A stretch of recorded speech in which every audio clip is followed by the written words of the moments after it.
สบายดีเนาะมื้อนี้ข้าพเจ้าจะมาแนะนำพยาธิติดต่อทางเพศสัมพันธ์เนาะซึ่งพวกที่เป็นโรคหนองใน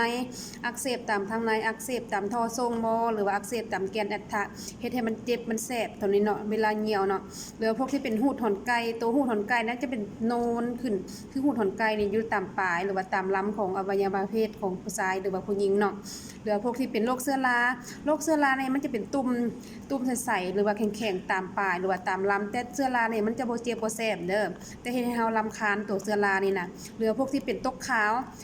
เขียวตกขาวขุ่นบางคนหันมีเลือดป่นออกมานำแล้วก็มีกลิ่นแห้งตัวนี้หันอันตรายเด้อมันจะก่อตัวเป็นมะเร็งได้ง่ายตัวตกขาวนี่เนาะก็ขอแนะนำผลิตภัณฑ์ตัวนี้เด้อตัวนี้ก็คือเป็น Happy One เนาะ Happy One ตัวนี้ก็คือเฮานำเข้าจากประเทศไทยแล้วก็มีออยข้างในเนาะมีออยข้างในกินไปมันจะบ่มีสารตกค้างยาตัวนี้เนาะ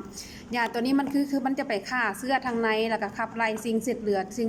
ตกค้างหรือว่าสารเคมีทางในของเจ้าออกมาเฮ็ดให้ร่างกายของเจ้าสะอาดขึ้นมดลูกของเจ้าสะอาดขึ้นยาตัวนี้เนาะ ถ้าผู้ใดเป็นอาการที่เคลื่อนที่เฮาเว้ามาก็สามารถติดต่อหาเฮาได้เนาะที่เบอร์29802349เด้อ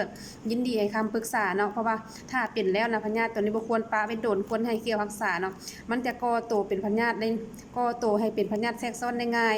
ว่าสุขภาพเฮาอ่อนเพลียแล้วมันจะแทรกซ้อนได้ง่ายตัวนี้นะเพราะว่า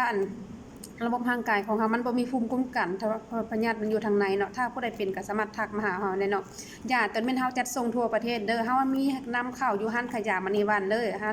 านขายยามณีวันอยู่บ้านหนองพญายาตัวนี้เนาะเฮานำเข้าอยู่ห้านขายยาเนาะถ้าผู้ใดสนใจก็สามารถทักมาหาเฮาได้เด้อเพราะว่าเฮาจัดส่งทั่วประเทศยาตัวนี้เนาะ